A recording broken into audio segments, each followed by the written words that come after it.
Vamos mergulhar num clássico? Hoje, a nossa viagem é pela Amazônia e o nosso guia é ninguém menos que Claude Lévi-Strauss, um dos maiores antropólogos que já existiu. A gente vai pegar um trecho da obra-prima dele, Tristes Trópicos, para entender a visão que ele teve daquele lugar. Então vamos começar. Olha só essa frase, é de arrepiar, né? É com essa imagem que o Levi Strauss começa a pintar o cenário da Amazônia pra gente. Não é aquela floresta de cartão postal, sabe? É algo visceral, quase vivo, com corpos retorcidos. Essa descrição já diz tudo sobre o que foi a experiência dele por lá. Uma coisa intensa e muito, muito pessoal. E essa jornada pela Amazônia é basicamente uma jornada por um mundo de contradições. Pensa só. O lugar que ele descreve é ao mesmo tempo fascinante e repulsivo.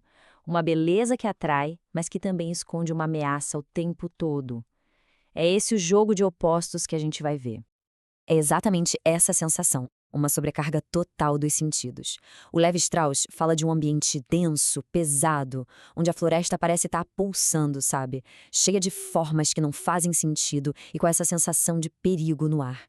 Chega um ponto que é como se a floresta invadisse os pensamentos dele, misturando o que é real lá fora com o que está aqui dentro da cabeça. A linha simplesmente desaparece. Ok, a gente já sentiu um pouco o clima da paisagem, né? Mas e as pessoas? Agora a gente vai sair um pouco dessa floresta selvagem para conhecer quem vive ali.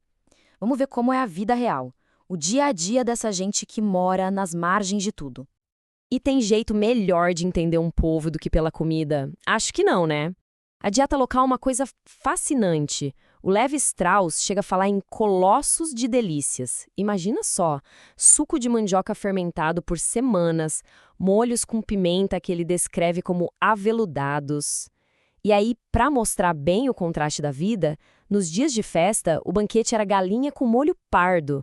Isso mostra bem a dinâmica entre a fartura de alguns momentos e a escassez da rotina. A verdade é que a vida ali é muito, muito precária. Os lugares onde os seringueiros moram são pequenos, espalhados, quase improvisados.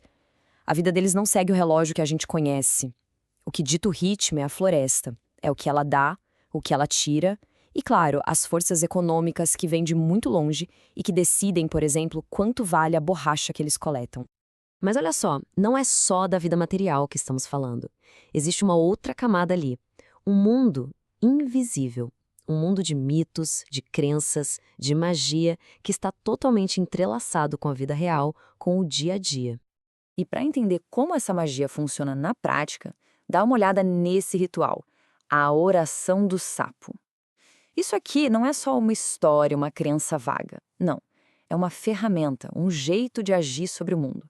E cada passo, encontrar o sapo certo, amarrar a boca com a linha vermelha, enterrar, tudo tem um porquê, um simbolismo muito forte. E a oração em si é uma coisa impressionante. É uma mistura, uma fusão total de elementos do catolicismo popular com as crenças locais. Enquanto o sapo é enterrado, a pessoa reza algo como: eu te enterro num palmo de chão lá dentro, abaixo de São Amaro será o meu protetor. É o retrato perfeito de como as culturas se misturam, se adaptam e criam algo completamente novo. Mas a imaginação que brota da floresta também tem um lado bem sombrio, viu? É o caso desse outro mito que ele encontrou, a história de um cavaleiro sem cabeça, cujo cavalo é atacado toda noite por morcegos vampiros. E a descrição é muito gráfica, de que eles limpam tudo com as suas asas e continuam bebendo sangue. É um exemplo perfeito de como os perigos reais daquele ambiente viram lendas de arrepiar. A pergunta é: que outros fantasmas assombram esta floresta? E aqui a gente faz uma virada importante, porque os fantasmas dali não são só o cavaleiro sem cabeça ou outras criaturas. Os piores fantasmas, os mais assustadores, são os fantasmas bem reais da história humana.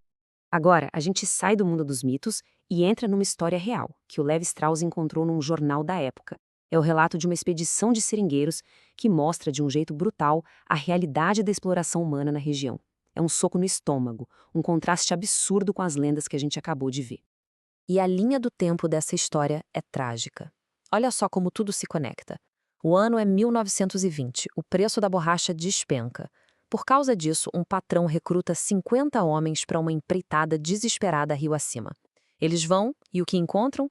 gente abandonada, mulheres que ele descreve como anquilosadas e medrosas. E o resultado final, depois de meses de trabalho, dos 50 homens que foram, só 4 voltaram vivos. Isso sim é uma história de terror, e é real. E o que está por trás de tudo isso? Dinheiro. A economia. A gente vai focar agora na realidade brutal do comércio que causava todo esse sofrimento que o Levi Strauss viu de perto. $3.500. Assim, solto. Esse número pode até parecer bastante dinheiro, dependendo do contexto, né? Mas o que ele significa de verdade? Pois é, agora vem um contexto, e é simplesmente chocante.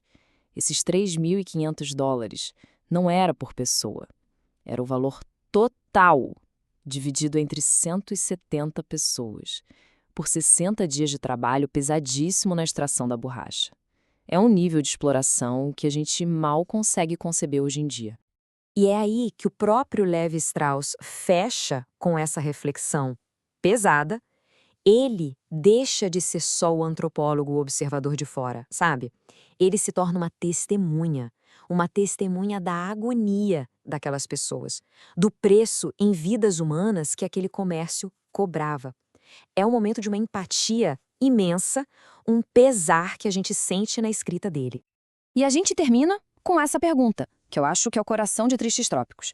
Como é que pode? Como um lugar que produz mitos tão ricos, tão fascinantes, pode ser ao mesmo tempo o cenário de uma tragédia humana tão absurda, tão profunda? Fica aí a provocação para a gente pensar nessa relação, muitas vezes cruel, entre a cultura, a natureza e, no fim das contas, a força esmagadora da economia.